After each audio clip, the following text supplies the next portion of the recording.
Boa tarde. Nós estamos hoje no sábado, aqui do Ministério da Saúde. A equipe está trabalhando em regime de 7 dias por semana. E a equipe vem trabalhando neste final de semana no balanço dos 30 dias, como foi do primeiro dia até 30 dias.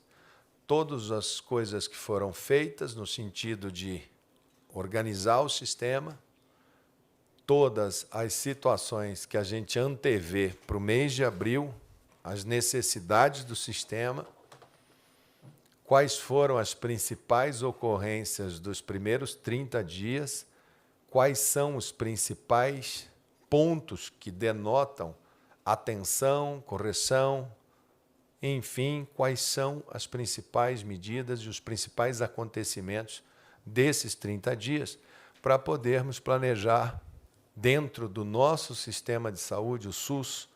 Nós temos esse mecanismo de 3 itens: União, Estado e municípios. Nós temos a chamada tripartite. O SUS, eu costumo dizer que ele é um bicho de 3 patinhas.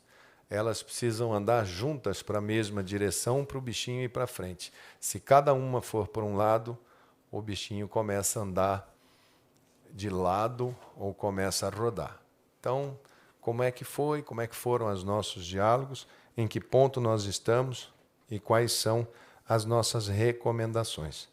Então, eu vou começar passando a palavra para o Wanderson, para que ele possa fazer o compilado, fazer os seus comentários, como é que está indo o volume de dados notificados, como é que a coisa tem se dado, para a gente ver em que pé que a gente está. Por favor, Wanderson.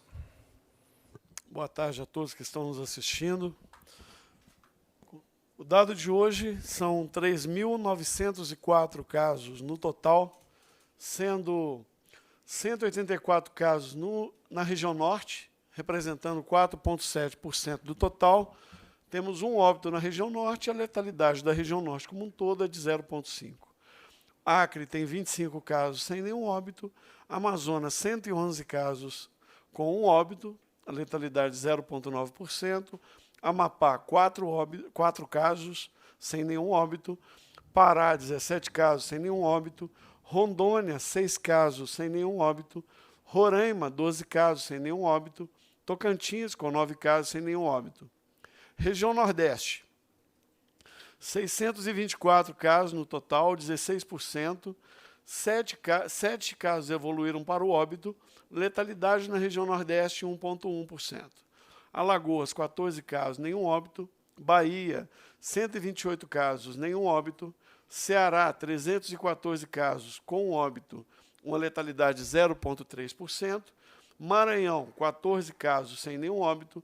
Paraíba, 14 casos sem nenhum óbito. Pernambuco, 68 casos com 5 óbitos, dá uma letalidade de 7,3%. Piauí, 11 casos com um óbito, letalidade 9,1% para o estado. Rio Grande do Norte, 45 casos sem nenhum óbito. Sergipe, 16 casos sem nenhum óbito. Região Sudeste, 2.222 casos no total, representando 56,9% de todos os casos do Brasil. 97 pessoas evoluíram para o óbito, dá uma letalidade regional de 4,4%. Espírito Santo, 53 casos, nenhum óbito. Minas Gerais, 205 casos, nenhum óbito. Rio de Janeiro, 558 casos, com 13 óbitos registrados, 2,3% de letalidade. São Paulo tem 1.406 casos, 84 óbitos, uma letalidade de 6%. Centro-Oeste, 360 casos, 9,2% do total, um óbito, 0,3%, a taxa de letalidade no Centro-Oeste. Distrito Federal, 260 casos, nenhum óbito. Goiás, 56 casos, um óbito, a letalidade de 1,8%. Mato Grosso do Sul, 31 casos, nenhum óbito. Mato Grosso, 13 casos, nenhum óbito. Região Sul, 514 casos, 13,2% do total, 5 óbitos, letalidade 1% regional. Paraná, 113 casos, 2 óbitos, 1,5 de letalidade. Santa Catarina, 184 casos, 1 óbito, 0,5 de letalidade. Rio Grande do Sul, 197 casos, 2 óbitos, 1% de letalidade. Perfazendo novamente, 3.904 casos, 111 óbitos, uma letalidade de 2,8.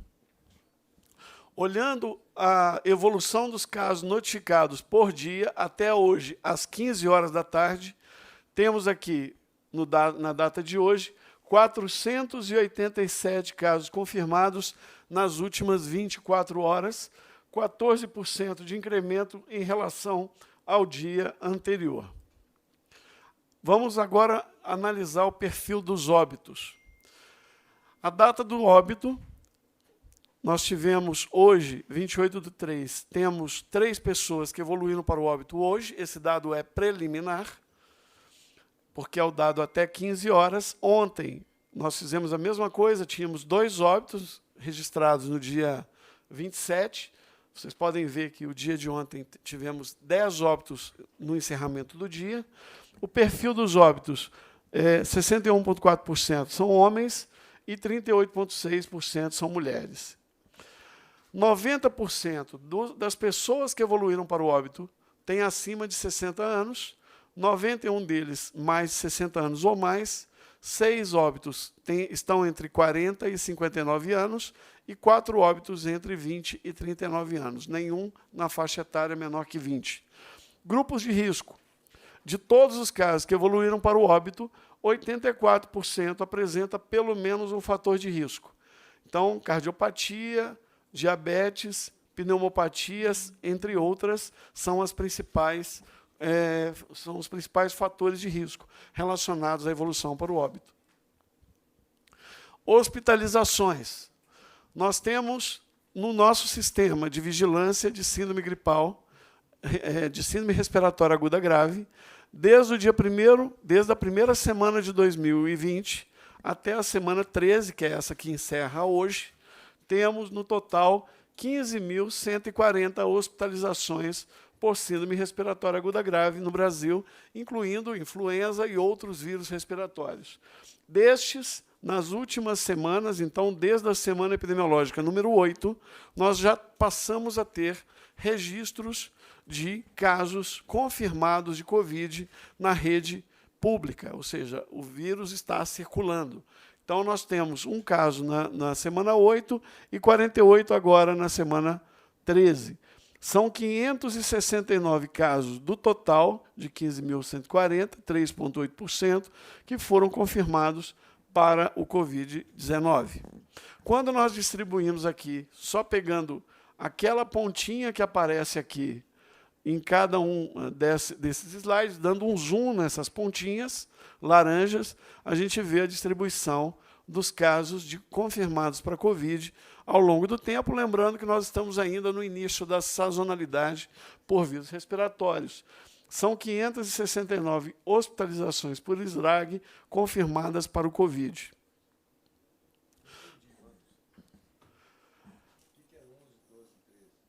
Aqui são as semanas epidemiológicas. Então, a partir da semana epidemiológica 8, aqui, então, a semana epidemiológica é um padrão internacional de monitoramento. Então, todos os... Para que a gente possa... É porque o dado está incompleto. Hoje fecha. Até hoje à noite. Esse 13 até hoje à noite. Então, dado preliminar. Então, a semana preliminar é a data de início dos sintomas.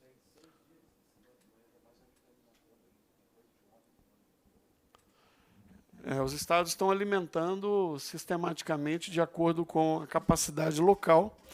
Então, basicamente, são esses os dados globais.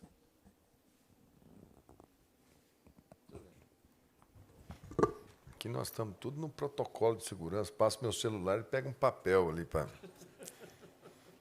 Aliás, falar nisso, aqui no Ministério da Saúde está todo mundo se cuidando. A gente tem distanciamento, a gente tem regra, porque a gente não quer... Aqui dentro, nós mesmos, então todo mundo está sentado, está distante. E achei muito interessante. Teve um jornalista famoso que comeu uma barriga. Ele colocou que eu tinha testado positivo. Saiu todo mundo, né? Foi uma beleza. Então, cuidado, principalmente jornalista que já tem muito tempo de janelas, fiquem tranquilos. Se eu testar positivo, eu faço o meu teste de vez em quando aqui, para saber.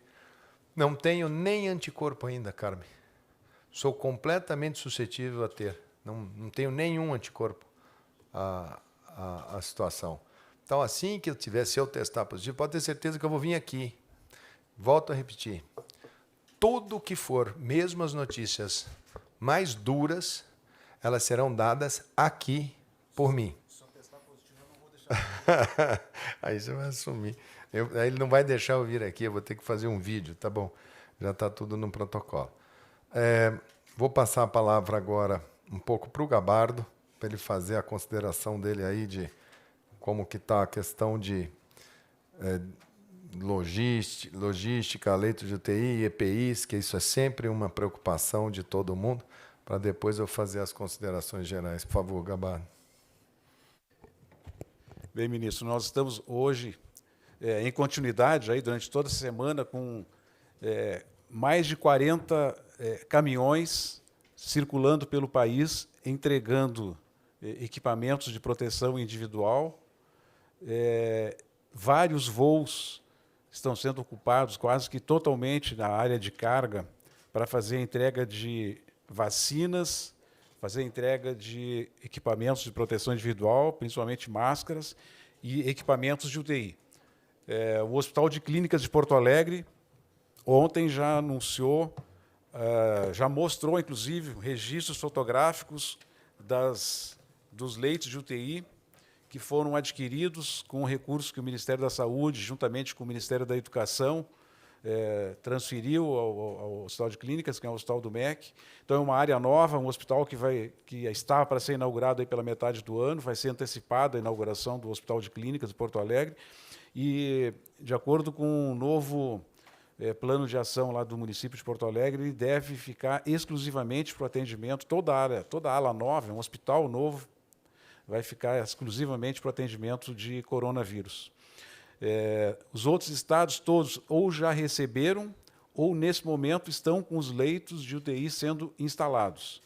Com isso, a gente completa, então, nessa semana, nós completamos a instalação dos 540 leitos que tinham sido prometidos no primeiro momento, e, a partir de agora, nós vamos colocar ventiladores e respiradores, mais monitores cardíacos, na medida da necessidade, conforme a evolução da doença e conforme for a necessidade dos equipamentos, nós vamos disponibilizar esses respiradores e ventiladores. Eu não sei se o Anderson vai apresentar os dados de capacidade instalada de leitos hoje, nós vamos apresentar hoje, se vai fazer algum comentário, porque aí a gente já teria algumas coisas a mais para fazer. Então, fica para o próximo a apresentação dos leitos. Né? Isso. Então, é isso, ministro. Em relação aos equipamentos, é isso. Nós estamos com uma licitação para a aquisição de mais 200 milhões de máscaras. Provavelmente, nessa licitação, a gente não vai conseguir preencher todo esse quantitativo, mas nós estamos fazendo de forma fracionada. Então, a gente pede 200 milhões, se alguém oferece 10 milhões e o preço está dentro dos parâmetros que estão estabelecidos... Máscara é o principal item e o resto dos EPIs? O resto dos itens nós já adquirimos e a gente está transferindo para os estados. Isso está chegando nos estados? Está chegando nos estados. E a gente tem estado dizendo que está com dificuldade, mas aqui eu vou comentar. Aí, especificamente, um ou outro pode ter alguma demanda e tem que encaminhar para a gente para fazer uma reprogramação de distribuição. Porque a gente está distribuindo, no primeiro momento, nós distribuímos 20%, 25% de toda a aquisição e na segunda remessa mais 20%, 25% da remessa. Então, nós distribuímos 50% da nossa primeira compra. Estamos com 50% dos nosso centro de distribuição em Guarulhos e São Paulo, mas o processo de aquisição ele não para, ele é contínuo. Termina uma licitação, a gente abre outra para fazer a aquisição. Acho que é isso, ministro. Muito bem. Mais alguma ponderação, Wanderson? Não? Gabardo também não. Então, vamos lá. Nós estamos agora completando os 30 dias. Nesses 30 dias, nós tínhamos feito a previsão e agora estamos fazendo o balanço. Em termos de EPIs, leitos de UTI, etc. Qual é a situação atual e o que a gente vê logo aqui na frente? Por conta de toda uma histórica consumo brasileiro por leitos de UTI relacionados ao trauma, relacionado às doenças cardiovasculares e as causas degenerativas, o Brasil tem um número muito grande de leitos de UTI. Maior, inclusive, que outros países. Os países de primeiro mundo, muitas vezes, eles não têm ou têm muito pouco leitos para trauma. O trauma deles é um trauma de menor energia, e o trauma no Brasil é um trauma de alta energia. Nossas estradas matam muito. O Brasil tem um dos recordes mundiais de acidentes de trânsito. Motocicleta no Brasil é um dos principais elementos de traumatismo craniano, fraturas de múltiplos órgãos. Por isso, mais uma razão para que quando a gente determina a paralisação, quando param, imediatamente a gente percebe o quê? Diminui os acidentes, diminui o trauma e sobram os leitos que eram ocupados pelo trauma, ficam disponíveis para serem utilizados para outras situações. Então, há informações que nós estamos tendo em alguns lugares de queda de 30%, 40% até 50% do nível de taxa de ocupação, o que por si só abre o espaço de leitos que antes estavam sendo utilizados para pessoas politraumatizadas poderem ser utilizados para essas viroses. Mais uma razão para a gente diminuir bastante a atividade de circulação de pessoas no intuito de diminuir o trauma, que é um efeito também secundário benéfico, além do efeito de diminuir a transmissão. Temos dificuldade, como sempre dissemos, em relação a EPIs. O que são EPIs? Equipamentos de proteção individual. São os equipamentos que os médicos, enfermeiros, principalmente esses profissionais de saúde, quando mostram essas imagens dos médicos, enfermeiros nos hospitais, com aquelas roupas que parecem terem saído de algum filme de ficção, com aquela grade, enfim, para proteção, elas são, hoje, o grande objeto de consumo do mundo. Nós conseguimos comprar um pouco, a China havia fechado completamente o seu país, não deixava sair nada lá de dentro, voltou a abrir a produção a questão de uma semana, 10 dias, o mundo inteiro pedindo, fazendo requisição de produção, o Brasil também pedindo. Então, nesse primeiro momento, a gente segura, porque se nós temos uma quantidade que precisa ser alocada nesses hospitais, primeiro a gente segura. Por que se segura? Máscaras, esses equipamentos e EPIs. Porque se deixar aberto, começa uma competição tão grande entre estados, municípios, empresas privadas, todos começam sistematicamente a predar um ao outro. Começa a haver aquela sensação de que se eu não for mais ousado, se eu não for mais duro que o outro, eu não consigo ter o material.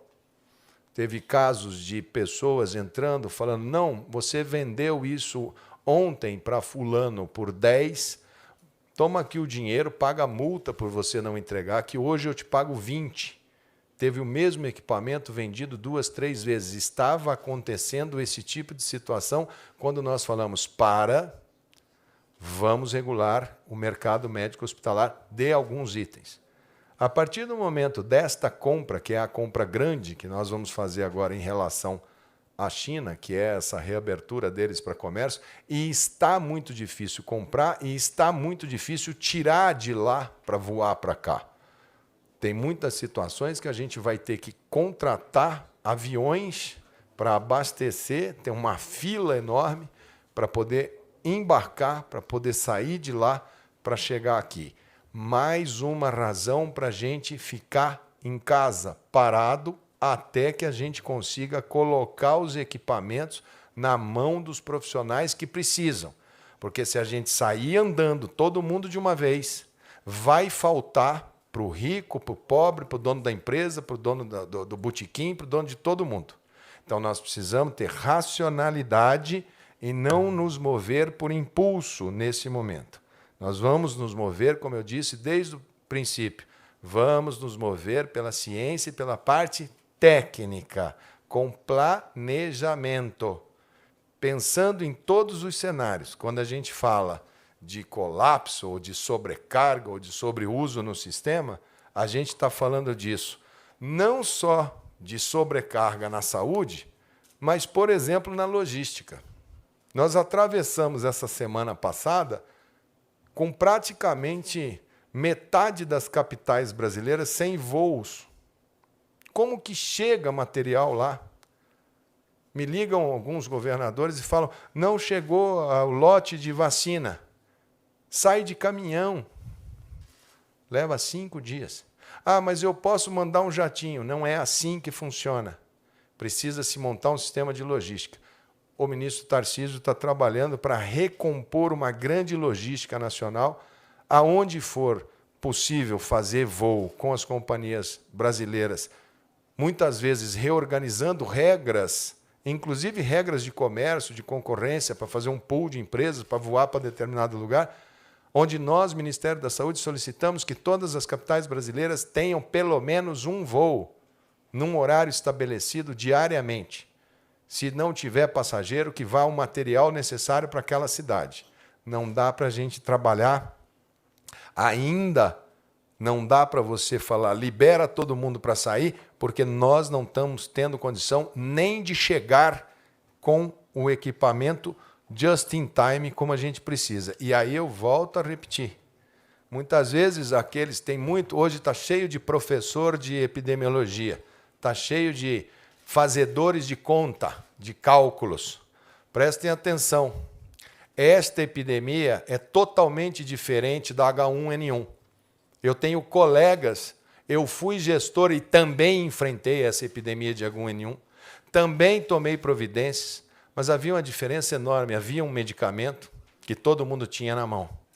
Existe uma diferença enorme, porque aquela H1N1 daquela época existia uma perspectiva de vacina, porque era da classe da influenza. Não há receita de bolo. Quem raciocinar pensando nesta aqui foi assim, vai errar feio. Essa não é assim. Essa causou não uma letalidade para o indivíduo. Não é esse o nosso problema. Nem daqueles que falam assim, ah, essa doença vai matar só 5 mil, só 10 mil. Não é essa a conta. A conta é, esse vírus ele ataca o sistema de saúde e ataca o sistema da sociedade como um todo. Ele ataca a logística, ele ataca a educação, ele ataca a economia, ele ataca uma série de estruturas no mundo. Não adianta pensar na sua estrutura municipal. Ah, eu preciso... Teve aí um prefeito em Cotia. Ele entrou, falou, já que a fábrica é aqui no meu município, eu vou pegar uma liminar. E teve um juiz que deu a liminar. O senhor está errado também de ter dado essa liminar. Para que ele entrasse lá dentro e retirasse 30 respiradores da fábrica. É inadmissível, porque em Cotia pode ser necessário 5, 10, 15, mas pode ser que aqui do lado, no Rio de Janeiro, seja precisando desesperadamente de 1 ou 2.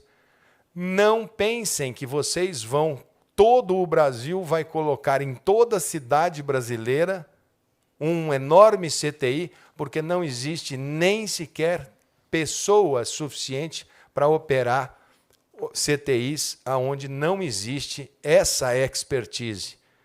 Não é porque o indivíduo é médico, eu sou médico e eu não consigo tocar uma CTI. Eu preciso de colegas com experiência em CTI em pacientes críticos.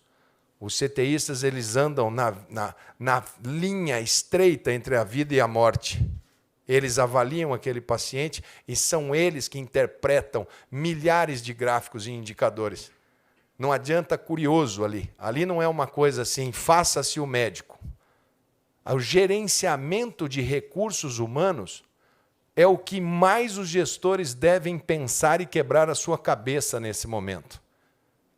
Porque, como o Brasil paga maus salários para trabalhar fixo num lugar, a enfermagem brasileira, os médicos brasileiros, eles trabalham de manhã num hospital da cidade, de tarde em outro hospital e de noite no outro hospital. E se este indivíduo que trabalha em 3 hospitais adoece, se esse médico adoece, cai a escala do plantão dos 3 hospitais ao mesmo tempo. E você começa a improvisar para poder tocar o serviço. Então, como organizar essa força de trabalho? Porque no início, como ninguém tem imunidade e eles trabalham ali na ponta, por mais que eu tenha os equipamentos de proteção individual, sempre você tem contaminação. E é vírus que a gente está falando. A gente não está falando de bactéria, que é uma coisa passível, mais fácil de enfrentar. Vírus, ele é muito difícil de você fazer contenção, mesmo com os equipamentos todo à mão. Como vocês viram ali na tábua de obituário, maioria dos óbitos de 60 anos para cima. Quer dizer que são todos? Não.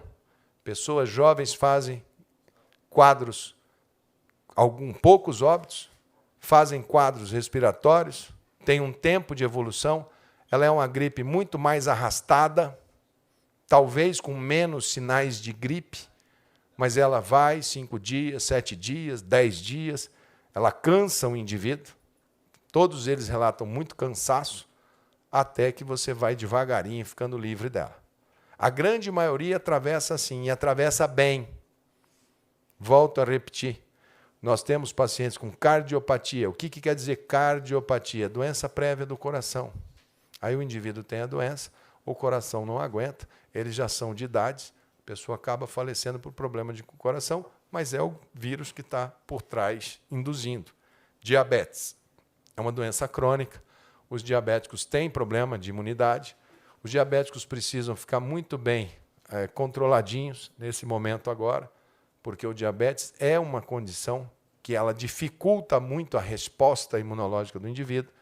Pneumopatia, aquele nome enorme ali, tuberculose, doenças pulmonares crônicas, enfisema pulmonar, são doenças que todos no Brasil conhecem, porque nós somos, infelizmente, principalmente cidades que têm muitas comunidades e favelas, que têm um índice enorme de tuberculose.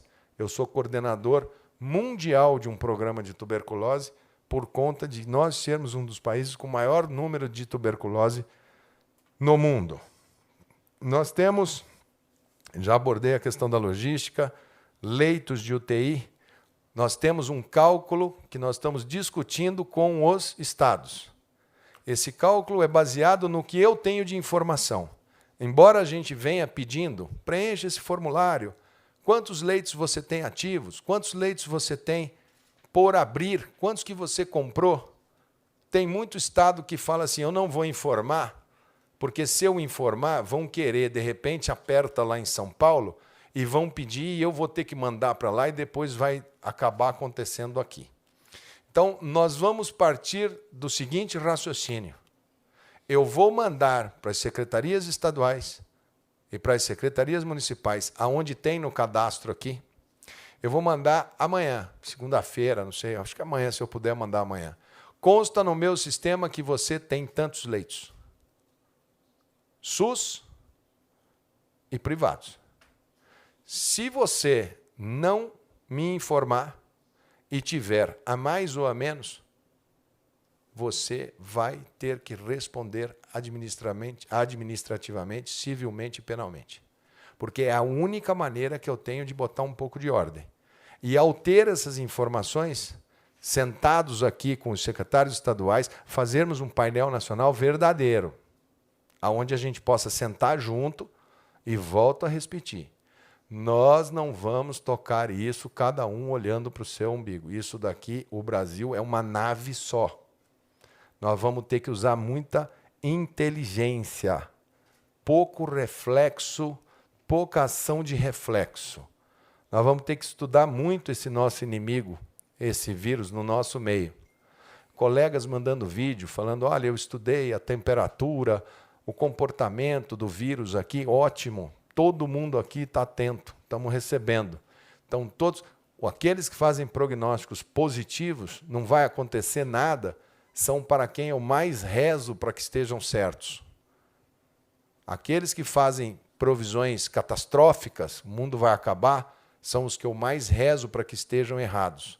A verdade é que nós vamos descobrir essa verdade de acordo com como que nós vamos receber esse vírus, como que vai ser a nossa sociedade em relação a isso, como vão ser as nossas fraquezas, as nossas fortalezas.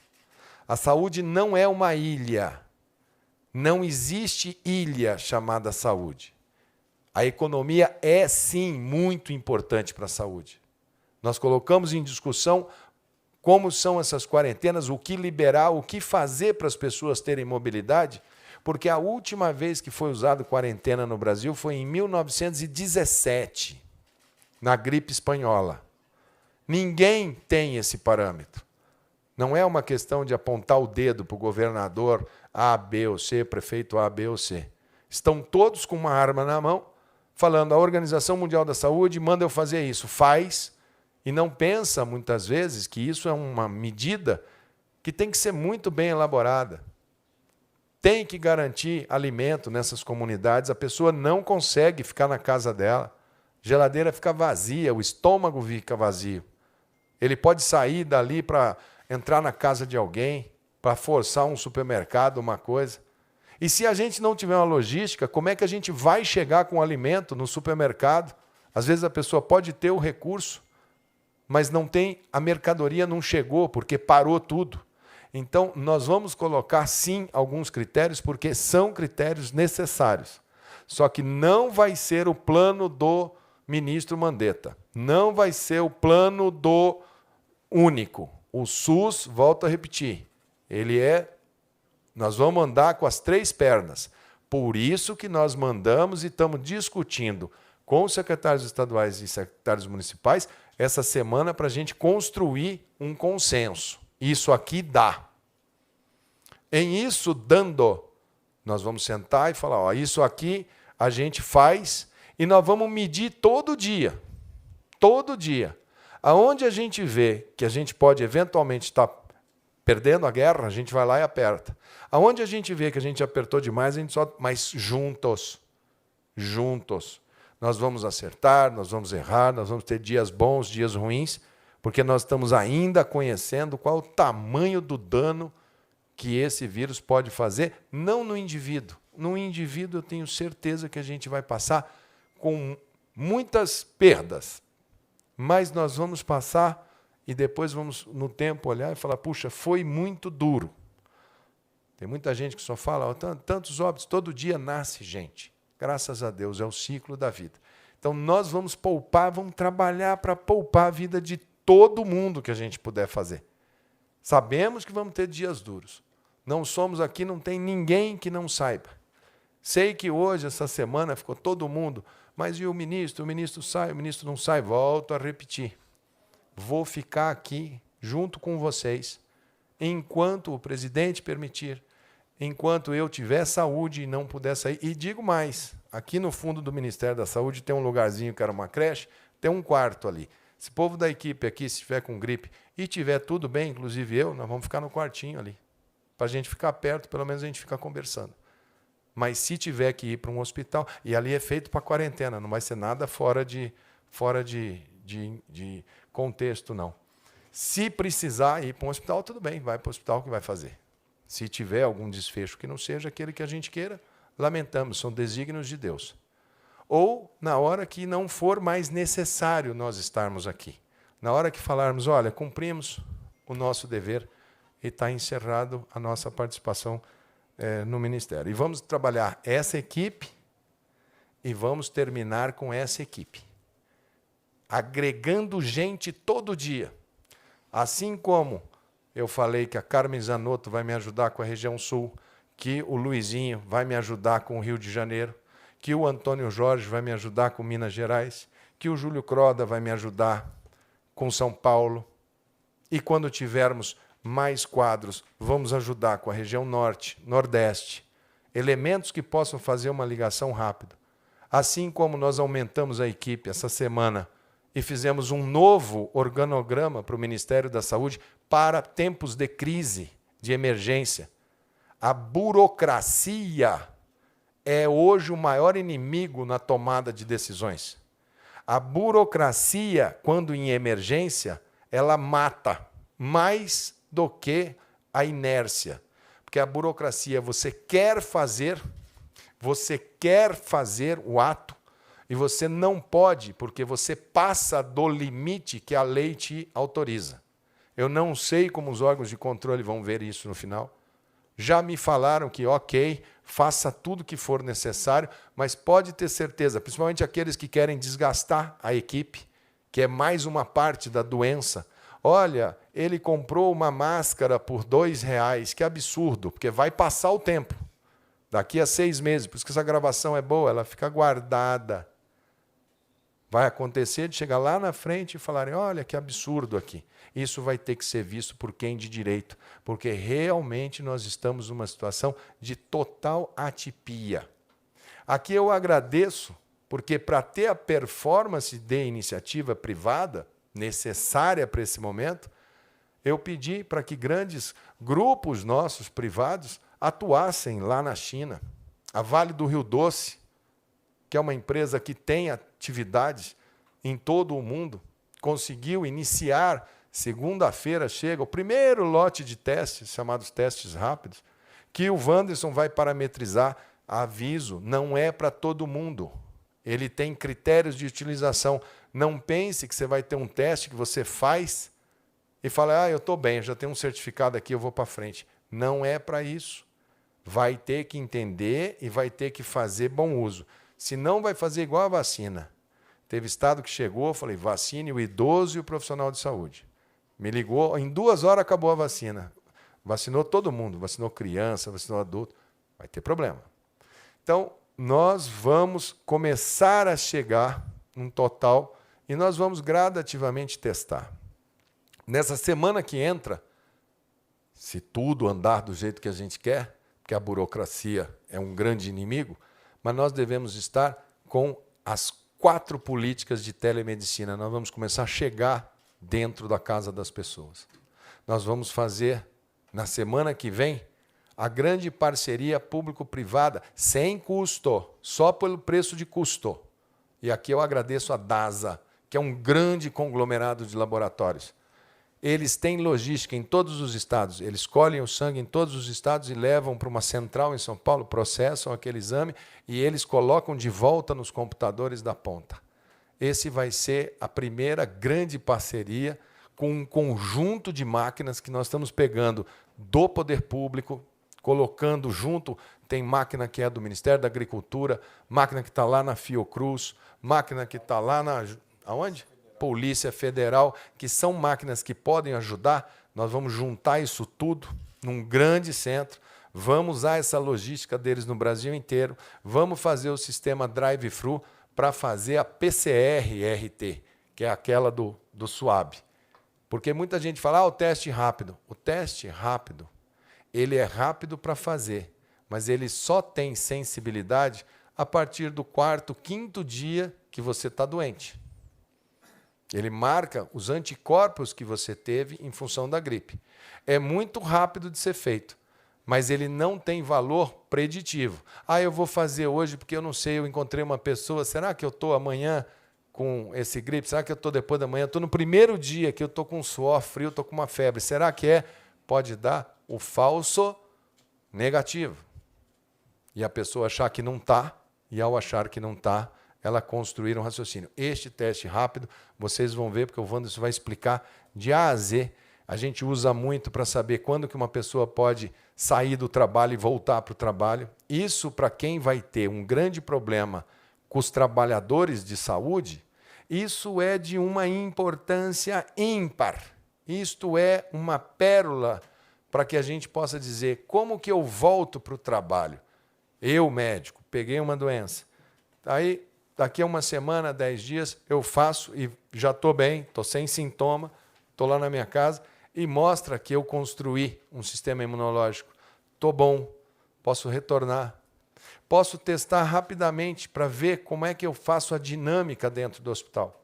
Então, a gente imagina que ele vai ser fundamental para isso, para as forças de segurança que precisam estar no dia a dia dos presídios, das ruas, do controle das situações, dos caminhoneiros que precisam dia a dia ir e vir. Então, existem alguns públicos que são alvos da nossa preocupação, que são aqueles que precisam estar ali no dia a dia da sustentabilidade econômica, da sustentabilidade de mercadorias que o nosso país precisa. Volto a repetir, não pensem os arautos da má notícia, não pensem que há uma disputa, então vai ser o ministro que manda, que fala. Não, nós vamos construir isso juntos, com técnica, com ciência, com planejamento e unidos. Assim é que nós vamos poder fazer um trabalho para diminuir o tamanho de estresse que a gente vai fazer. Além da Vale do Rio Doce, que está ajudando nesse processo, eu também pedi ajuda e está ajudando também para trazer mais uma carga. Eu pedi para o nosso sistema bancário, que tem conexões na China e no mundo inteiro, o Bradesco, o Itaú e o Santander. Isso não tem problema nenhum, gente, eu falar aqui. Porque é assim que o mundo está fazendo, usando o que você tem de mais ágil e que possa ter capilaridade, que possa sentar numa mesa, que tenha essa agilidade que o poder público não tem. Que o poder público possa se utilizar dessas possibilidades. Né? Então, isso daqui é uma coisa muito importante. E as empresas todas ajudando, todas vindo num sentido de ajudar. A questão da máscara, nós temos o TNT, que é o tecido não tecido. Hoje eu já vou mandar para as grandes confecções brasileiras, aquelas que puderem ajudar, as Riachuelo, as Alpargatas, enfim, quem puder ajudar, os grupos de costureira, qual é o padrão do tecido? É uma máscara super simples de ser feita, tanto ela pode usar a borrachinha atrás da orelha, como pode usar a de amarrar, mas a de borrachinha é mais fácil de tirar, porque essa nós vamos usar principalmente, descartável também, mas vamos usar principalmente para as pessoas que ela é só uma barreira mecânica. Vamos usar para força de segurança, vamos usar para fator externo, vamos usar para motorista de ônibus, vamos usar para aqueles que estão no entorno, porque aquelas que fica para centro cirúrgico, que fica para EPI, que é para aquele profissional, se tem pouca, aquelas nós vamos deixar para quem está ali naquele local de profundo estresse. Muita gente no hospital vai poder usar essa, vai poder usar a máscara de plástico que tem de frente, que a gente já tem em boa quantidade e agora a gente começa a liberar. Então, o plano de quarentena, não existe quarentena vertical, não existe quarentena horizontal, não existe nada. Existe necessidades de arbitrar num determinado tempo qual é o grau de retenção que uma sociedade deve fazer. O lockdown, que é a parada absoluta total, ela pode vir a ser necessária em algum momento, em alguma cidade. O que não existe é um lockdown, um fechamento de todo o território nacional ao mesmo tempo desarticulado. Isso é um desastre que vai causar muito problema para nós da saúde. Então agora nós vamos ter que, junto com os governadores, a quem eu faço aqui um apelo, não façam atitudes intempestivas de entrar com ações e entrar numa fábrica de máscara e pegar todas as máscaras para si. Agora é preciso coordenar a ação nacional. Se for dessa maneira de quem pode mais chora menos, nós vamos ter um problema que talvez todos possamos chorar. Então precisa sentar e precisa organizar. A saúde tem os seus mecanismos. Nós temos o sistema de pacto e vamos fazer muita coisa com os representantes aqui, porque emergência é emergência e precisamos de agilidade. Vamos fazer muita coisa ad referendum, depois fala, porque tem que decidir na hora, e eu preciso de gente que tenha que decidir na hora, mas decidir olhando o quadro inteiro. Se for cada um olhar para o seu umbigo, vai ficar muito difícil e nós vamos poder ter muitos problemas para poder organizar um país tão complexo como esse. Nós temos gente, temos capacidade, temos o diagnóstico, temos números, basta que nós façamos tudo juntos. Não sei, cloroquina não é panaceia, não é o remédio que veio para salvar a humanidade, ainda. Estamos na pista, tem várias pistas hoje sendo seguidas, várias. Cloroquina é uma. O estudo é um estudo ainda incipiente. Está sendo feito mundo afora. O que fez o Ministério da Saúde? Falou, pesquisa. Vai ter um grupo que vai pesquisar, que vai fazer o cálculo, que vai responder no tempo.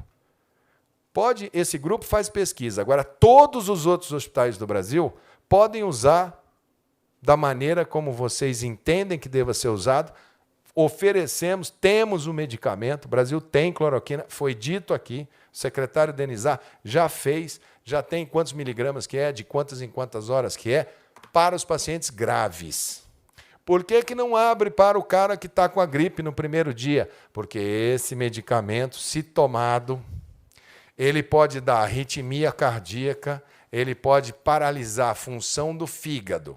Então, se sairmos com a caixa na mão falando pode tomar, nós podemos ter mais mortes por mau uso de medicamento do que pela própria virose. Então, não façam isso. Esse medicamento ele tem a sua indicação para lúpus, para artrite reumatoide e para malária. Claramente colocado ali. Normalmente as pessoas olham muito, com muita atenção. Parece que está tendo melhora. Eu tenho conversei com o Fábio Jatene, tenho conversado direto com o pessoal que está há mais tempo no Brasil cuidando.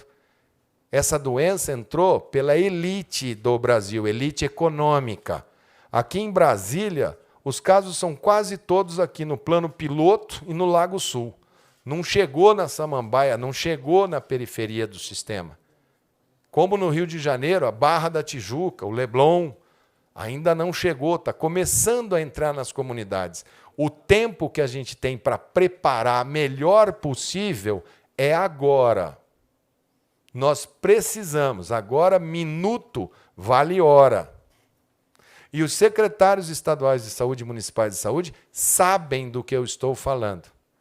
Eu não quero ter que vir aqui para falar assim, olha, o problema é esse, tantos números para cá, porque senão nós vamos fazer uma discussão que é estéril. Mas nós estamos trabalhando no intuito de tem que regularizar equipamentos de proteção individual. Tem que regularizar.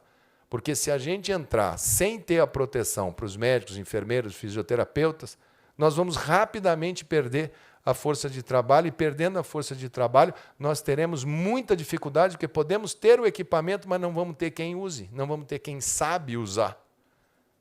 Agora vai ter que poupar o sistema de saúde. Agora não é hora de sobrecarregar o sistema de saúde, seja em nome do que for. Agora é hora de aguardar, vamos ver como essa semana vai se comportar, e nós vamos ter nessa semana a discussão dentro da saúde para achar os parâmetros. Aqueles que tomaram medidas de acordo com a sua localidade, sem o parâmetro, usou o parâmetro próprio, utiliza o seu parâmetro, que nós vamos construir um consenso para nós podermos andar. Fazer movimento assimétrico de efeito manada agora, nós vamos daqui a 2 semanas, 3 semanas, os mesmos que falam, vamos fazer uma carreata de apoio, os mesmos que fizerem vão ser os mesmos que vão estar em casa. Não é hora agora. Não sei como que a gente vai organizar, porque temos. Nenhum país passou por isso. A epidemia nossa de gripe. Gripe de H1N1, gripe de influenza A, influenza B, nós estamos entrando nela agora. Os outros países estavam saindo do pico deles quando entrou o corona. A nossa não. A nossa nós estamos entrando no nosso pico e estamos entrando com o corona junto. Porque primeiro foi no hemisfério norte. Eles estão indo agora para a primavera deles. Eles estão indo agora para o verão deles. Nós estamos entrando no nosso outono. E ali na frente é o nosso inverno. Lembrem-se, nós estamos no mês de março. O nosso junho, o nosso julho, é o mês de pico no sul, Carmen Zanotto. Então pensem bem, analisem bem. Quando a China parou, hoje nós estamos sentindo falta de máscara, de equipamento de proteção individual. Porque a China é uma fábrica de coisas que faz em alta escala. Essa semana a Índia mandou parar 1 bilhão e 300 milhões de pessoas em quarentena. Lockdown. Fecha tudo. A Índia é onde se produz a matéria-prima, chamada IFA, de inúmeros medicamentos que a gente usa aqui no Brasil. Ela é a principal produtora mundial dessas substâncias. O mundo já está procurando outros fornecedores. Mas eu posso ter daqui a 30 dias, 40 dias, 60 dias, eu posso ter falta de medicamento para diabetes, para pressão. Eu posso ter. E isso faz parte do que esse vírus fez de bagunça no planeta Terra. Não é um problema localizado. Aqueles que pensarem localmente e não tiverem cabeça e visão para ver o mundo, vão ter muita dificuldade de passar por tudo que a gente vai ter que passar. E que eu espero e rezo para que aqueles que falam que não vai ser nada, que vai ser só um pequeno estresse, que isso passa logo e acaba, eu espero que rezo todo dia para que estejam corretos nas suas avaliações. Vamos ter, e já temos, situações também, acontecem em todos os países, das chamadas mortes correlatas. Mortes correlatas não morrer de coronavírus, mas a cuidadora do idoso não foi lá cuidar, ela tomou um remédio, a diabetes dela baixou muito ou subiu muito, porque a cuidadora ficou doente, aí ela morre de coma hiperglicêmico ou hipoglicêmico. Ah, faleceu porque esqueceu, ninguém estava lá para cuidar, o idoso estava sozinho, esqueceu o gás da cozinha ligado e pegou fogo ali dentro. Essas são as correlatas. Ah, morreu e nós tínhamos que enterrar muito rápido, então não fizemos o teste. Em todos os países, o número de mortes aumentou em mortes não relacionadas ao coronavírus, mas tem um aumento quando você compara. Vem cá, quantas pessoas morrem nessa cidade por dia? Morrem 100. Quantas morrem agora? Morrem 250. Só que de coronavírus morre 10, que eu consegui confirmar que é. Ah, mas teve esse aumento aqui. Isso acontece. E isso muitas vezes acontece dificuldade para o próprio serviço funerário, que precisa e já foi disciplinado, já está aqui, o Wanderson já colocou na página do Ministério como que é que tem que proceder, porque se começar a ter muito, não tem como ficar esperando, não tem como fazer velório. Tem movimentos no mundo que eu quero meu direito de me despedir do meu ente, porque às vezes não tem condição. A Espanha, essa semana, não tinha esse preparo, né? Teve que manter corpos lá numa pista de gelo. Isso faz parte da quantidade de problemas que podem ocorrer nessa história. Podemos e vamos fazer as coisas com o máximo de segurança. Acredito que hoje a gente conseguiu, com muito diálogo, a gente conseguiu achar uma unidade. A saúde tem condição de, junto com a economia, compatibilizar um país de tantos contrastes, com tanta dificuldade, com as comunidades superlotadas, com as favelas, com os presídios superlotados. Conseguimos hoje criar uma unidade de que nós da saúde queremos que essa sociedade funcione, mas que nós da saúde temos a responsabilidade de tomar as medidas, recomendar, e quando as recomendações não forem, procurar outros meios de se fazer as determinações que sejam necessárias. Aqueles que têm todo o direito, todas as concepções de todos os planos, que fazem leituras, que são especialistas, colaborem com o Ministério da Saúde. Muitas vezes uma colaboração que é mandada por e-mail para o COI, a gente dá muito mais valor, mas muito mais valor do que aqueles que fazem vídeos para ter 5 minutos de glória nos seus respectivos canais. Se utilizem do canal que pode receber a sua sugestão. E nós temos recebido boas sugestões. E temos adotado muitas boas sugestões. Outro dia eu vi, nós vamos fazer esse respirador, aí bota 10 maquininhas, olha aqui que legal, fica tch, tch, tch, tch, tch. Submeta. Eu não posso colocar uma maquininha dessa, não é igual você falar assim, eu tenho 6 pressurizador de pneu de carro aqui que dá para colocar, é só fazer aqui que fica bom. É preciso testar. Nós estamos falando de vida e nós vamos pautar por ciência e nós vamos adotar as medidas por critérios científicos e planejamento. Não adianta. Agora nós temos que ter planejamento, calma, frieza, Nós temos condições, sim. Nosso sistema tem coisas fortes, estruturas fortes. Nós temos aqui divergências. O Gabardo acha que estamos muito bem, que o número de leitos está jóia, que estamos bem, de UTI. O Wanderson e o outro time do lado de lá acham que tem que ter mais leito. Eu fico no meio entre eles, procuro tomar as minhas decisões de falar compre mais, ou tá bom do jeito que está. Sabemos que temos leitos comprados que vão chegar em 1 semana, outros vão chegar em 15 dias, então tem que cronometrar. Aí se vai alguém lá dentro e fala, vou pedir uma ordem judicial que eu vou pegar, vou entrar lá na indústria que está fazendo para o Ministério da Saúde e vou pegar uma liminar do juiz para levar para mim. Senhores juízes, por favor, analisem que nós não podemos ter visões locais. Tem que ser olhado como um todo. Não pode ser feito. Essa decisão não poderá ser solitária.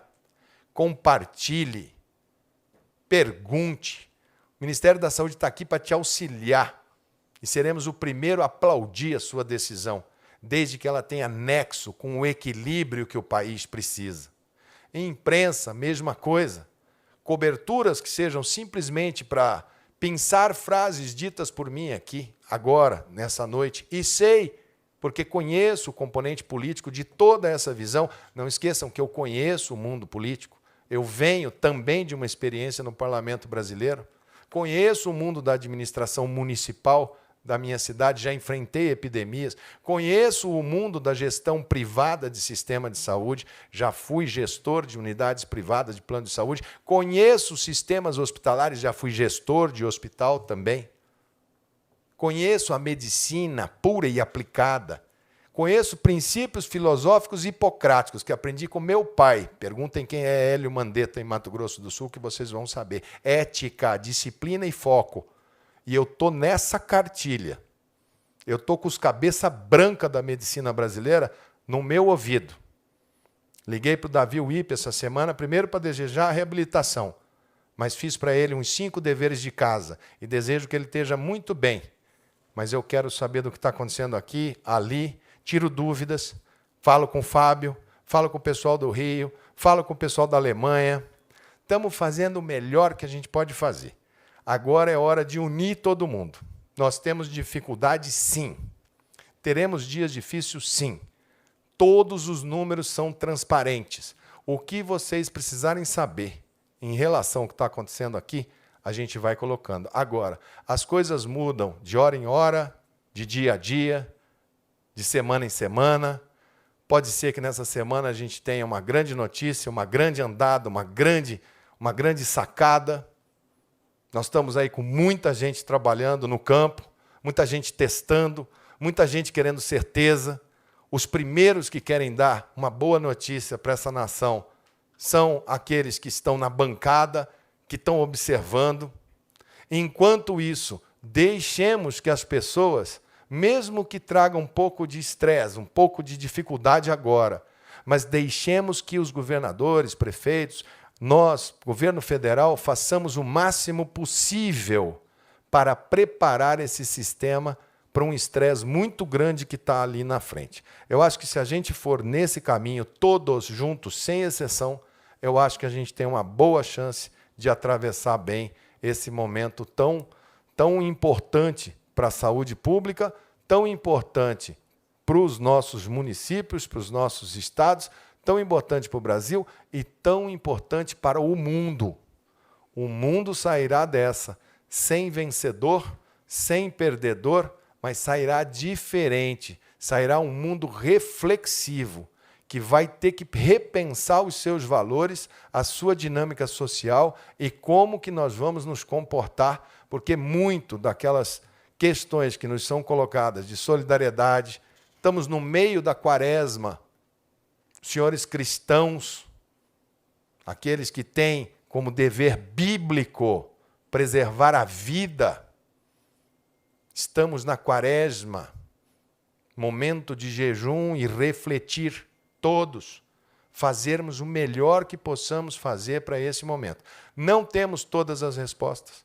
Podemos ser acusados no final de termos sobredimensionado, Podemos ser acusados no final de termos subdimensionado. Sabemos todos nós aqui da nossa responsabilidade. Sabemos que seremos provavelmente taxados de incompetentes ou disso ou daquilo por causa do número de casos de fatalidade. Sabemos da nossa responsabilidade, não corremos dela, vamos ficar aqui juntos. O Sistema Único de Saúde, o Sistema de Saúde Complementar, os médicos, enfermeiros, fisioterapeutas, preparem, tenham garra, nós contamos com vocês.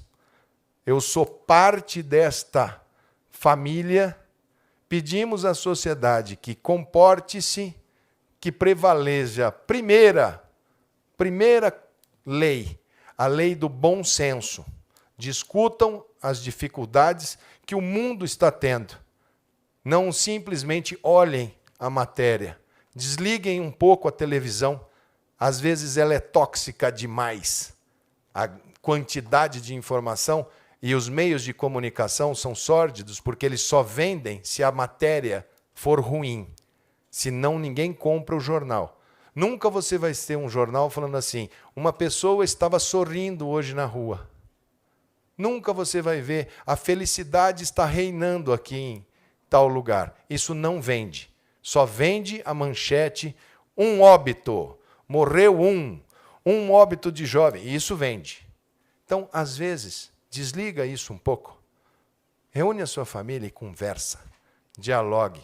Veja quais são os valores. Acalmem, baixem a bola. E vamos junto, que juntos a gente vai sair dessa. Eu agradeço muito a parceria da Organização Pan-Americana de Saúde, que está aqui comigo, a Socorro Gross. Peço que a Organização Mundial da Saúde reforce os estoques mundiais. Ela precisa arbitrar isso. Não adianta sentar apenas como um observador, ela vai ter que entrar como mediadora. Não dá para um país do PIB, como dos Estados Unidos, entrar e falar, já arrumei tudo aqui, e a gente ficar aguardando a capacidade de resposta de um único país para poder fazer essas produções. Esperamos que em breve a gente possa ter notícias melhores, dias melhores, semanas melhores. E contem com o Ministério da Saúde do Brasil.